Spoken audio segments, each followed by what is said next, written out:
Alright, y'all. It's been a long return. 6, 7 weeks since I've made one of these. But, back at school, I'm settled in. Feeling like it's time to make another one of these, you know? Expect another one of these in the very near future. Probably about mid-series adjustment. But, not what today's video is about. Nice and easy. It's gonna be about Tera captains, as you can see. What they're all about, how you should maybe change the way you're using them, and how you look at them in general. So, Tera captains, and why? Frankly, they're kind of broken. Alright? Now, what is Tera? Pretty much cheating, to be quite honest with you. Pokemon's been balanced around this type chart, and mons have been made with this type chart in mind for 2 decades. Alright, pretty well established thing. Turns out when you take that, one of the fundamental rules of the game, and you provide a way around it, it's pretty damn good. Alright? It lets you do some pretty unfair things that we haven't really been able to do in any other gem before. For example, completely flip 1v1s against would-be counters. What is normally pretty solid in most generations, having just like a set list of things Pokemon can do, is now bypassed because of Tera. Change type, get a new move, and suddenly something that would wall a mon for life is now one shot. It also lets you get a free turn. One of the best things about Tera is that it flips your defensive matchups a lot of the time. And something that would otherwise be threatening is now shit on and walled, and now you get a free boost, and now you win the game. Very common occurrence, happens very, very often. I'm sure you know exactly what I'm talking about. Also lets you get rid of your terrible typing. That's a big balancing factor for a lot of Pokemon, is that their typing's just not that great. So being able to get a get out of jail free card with that can be very good. Enables a lot of different mons, and it also boosts damage to pretty fucked up levels. Same type Teras are pretty damn crazy, I'll be honest. It's one of the reasons you don't see stall a lot this generation, is just because Tera has boosted the raw power level of mons so much that it's really hard to just like sit there and be a wall when the damage levels are just this high, you know? So, we're gonna take a look at a couple different types of Tera archetypes, or Tera archetypes as I've dubbed them. A little bit of wordplay for you there. But first and foremost, probably the thing that you're thinking of when you think of Tera captains, Premier Sweeper. All right, these are the scariest guys. You always got to be on the lookout for them. They will win the game for you if you fuck around and find out.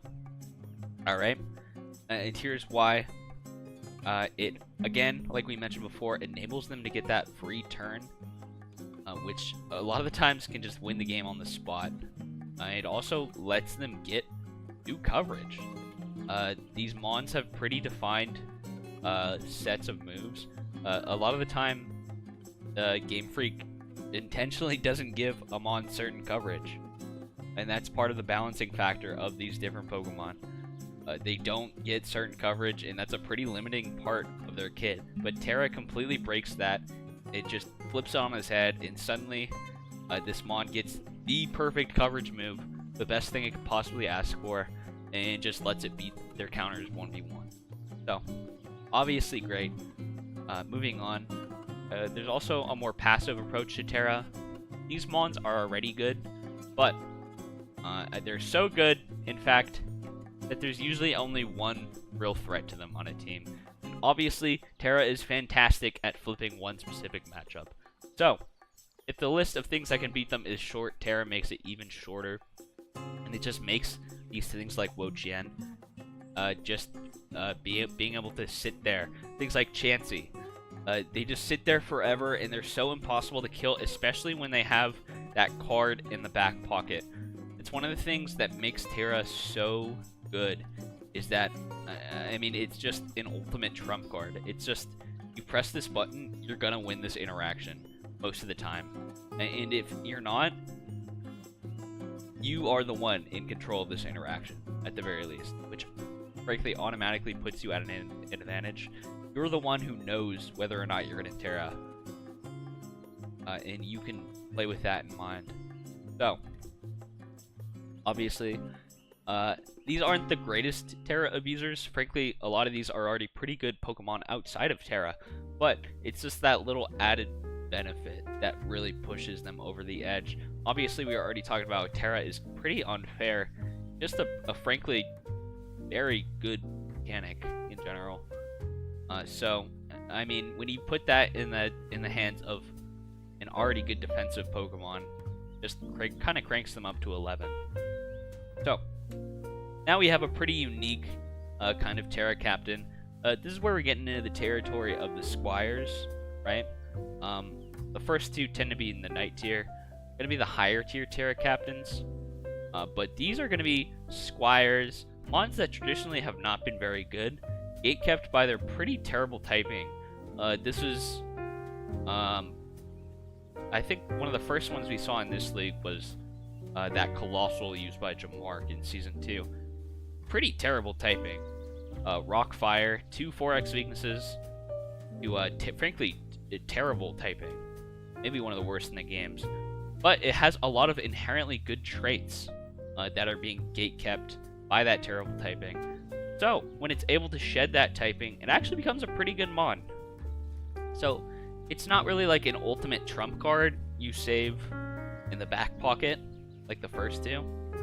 It's more like something you pay up front. You go, okay, this mon isn't the best, but since I'm able to change its typing, which is its greatest limiting factor, I'm able to get a mon with a lot of really good traits. Obviously, we see Sandslash-Alola, also terrible typing, a lot of good traits, able to set up a lot of hazards, do a lot of damage with its Ice Stab, and just like knock things off, a lot of utility. Same with Regirock, fantastic stats on Regirock, but Mono Rock typing just is not very good. So, you pay that price for them, you go, hey, I'm using these mons, they're not that great, but I'll Tera them to make them a really good mon, instead of saving it for later. But, I mean, obviously this kind of playstyle comes with some drawbacks. When you do this consistently, it kind of takes out the surprise factor of Tera, which is one of its best traits, frankly. The fact that you can do it at any time, and it's just the threat of having Tera makes your opponent think again, you know, double check what they're gonna do, puts that down in their mind, is very, very good aspect of Tera. So, not completely without downsides, but it does allow some of these lower tier mons to shine, which I think is really cool. And this is kind of related to our last archetype, but I mean, kind of similar, but these mons are frankly just not really as good as mons in the previous category. These are mons that don't really make the cut, but they do some pretty unique things. I think that's the key with these mons. They do really unique things that mons in higher tiers cannot replicate. They're extremely low points, and they're usually not going to make the cut week to week. But every once in a while, you'll run into a matchup where you'll go, hey, this 4-point mon completely dunks on this guy's entire team. And frankly, I'm a pretty firm believer that that is definitely worth a handful of points in a Squire slot on your team. Just getting one free week, especially because you're not attached to the hip with it, you could be on the lookout for what different kind of Squire could be good week to week, especially since it's these lower point slots. You're not too attached to any of them. So, that's going to be all the different types of Tera mons, but I also want to talk about Tera types, alright? No, wait, no. I'm talking about opportunity cost first. This is a good segue into opportunity cost and what happens when you press the Tera button, alright? Obviously, when you press the Tera button, you lose out on something. It's not all sunshine and rainbows. You lose out on the chance to Tera your other mons, which can be a big deal, especially if you're bringing multiple Tera captains on the same team, which definitely happens a lot. So, when you, for example, this is especially relevant with that third category of Tera captains. You press that Tera button early, you want to get your Pokemon a good type, you're giving something up. It's not just free, right? You give up that opportunity to buff a potentially scarier Tera captain. So it's kind of like, okay, do I want to level the playing field kind of and enable this lower tier mon? Or do I want to take this already pretty good mon and elevate them even more? You know? And it's kind of that idea of leveling the playing field versus maybe getting a little more out of that higher quality mon. Again, a big deal, another thing that you're giving up, part of that opportunity cost, like I mentioned earlier, just using Tera is like a big sigh of relief.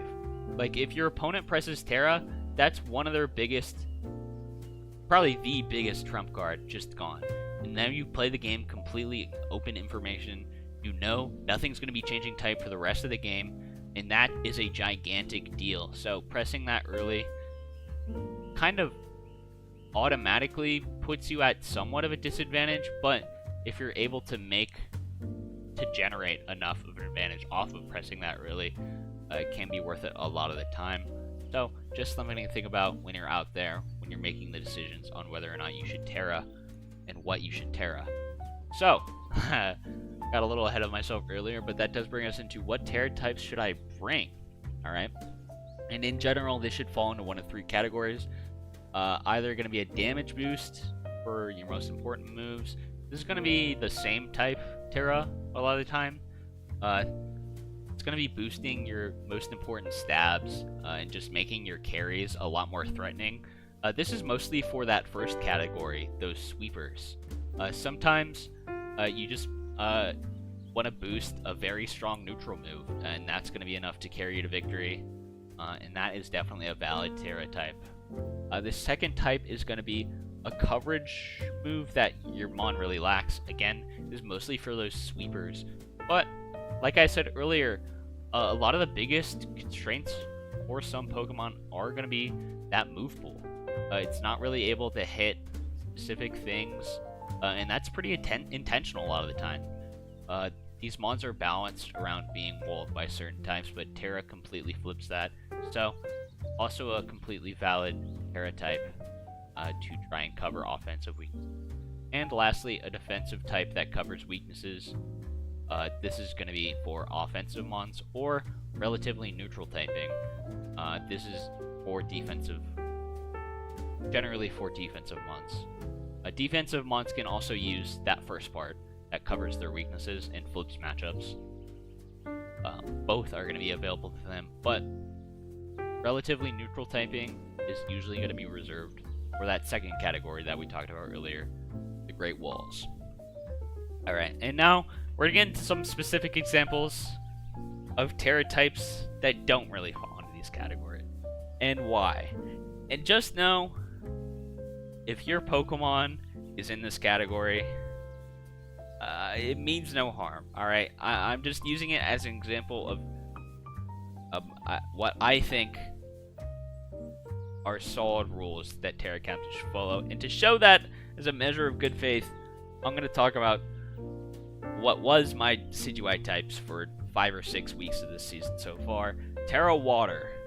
Now, this doesn't really do anything for Decidueye, alright? As far as defensive synergy goes, it has heavy overlap with Fire. It resists...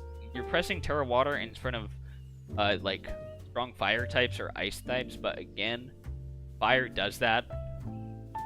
So you go, okay, maybe it's for the offensive synergy, but no. Fire has fantastic offensive synergy, way better than Water. You don't really want to be pressing Tera Water for the offense to hit things like rounds and rocks. Obviously, Grass does a fantastic job of that already, so not really much there. And it's mainly just a decent neutral type, which is fine on a lot of Pokemon, but it's not really what Decidueye wants to do. So this is overall a Tera type that I would definitely consider in need of some improvement. I think it doesn't really line up with the goals of the Pokemon. Moving on, we have Tera Bug. First of all, one of the worst offensive typings in the game. Oh, I put offensive twice. One of the worst defensive typings in the game. I'm not re-recording. It's all good. But also doesn't really add much in the way of offense. Like, yeah, it boosts like your bug buzz, but does that really do anything for you? Not really. First of all, it turns you into a bug. It gives you a stealth rock weakness. And it's just like strong neutral coverage. It doesn't really have great synergy with water. If you're clicking for strong neutral coverage, you'd always rather click water, frankly. So I just don't really see the vision. And this is also a mon that would really greatly appreciate extra coverage. Like I said, this is pretty limited in its coverage. It has things like, I think it has Thunderbolt, but that's pretty much it. Thunderbolt, Dark Pulse, Air Slash, pretty bad coverage moves, to be honest. So having an extra coverage slot goes a long way on a mon like Inteleon, and I think that would have much greater synergy. For our next, we have Tera Rock. Now, if we think about what Avalugg wants to do, very slow, very, very slow mon, who would very much appreciate a strong defensive typing. And, you know, we already kind of have a pretty offensive coverage type with that ground. And Tera Rock just doesn't really do it. It has heavy overlap with ice typing in terms of weaknesses. And it's just not a great defensive typing in general. Really bad earth weakness, ground weakness. And I think you'd much rather have a stronger defensive typing, something like a water or a fairy, just one of these strong neutral typings where it doesn't have very many weaknesses. Could go a long way on a mon that's pretty gatekept by its typing. Tera Ice is obviously very bad on a slow defensive mon, right? But as a water type or a fairy type, it could go much farther. So I think Tera Rock doesn't really do much here. And it doesn't really, again, like Decidueye, synergize with what the mon wants to do. But I can't all be negative. So I'm going to bring up an example of a pretty good Tera Captain. Something I don't think really could be improved much. There's a lot of examples of these, and I don't really want to be here all day, so I'm only going to talk about one of these. But as far as Sandslash-Alola goes, I think these are pretty great choices for what the mon wants to do.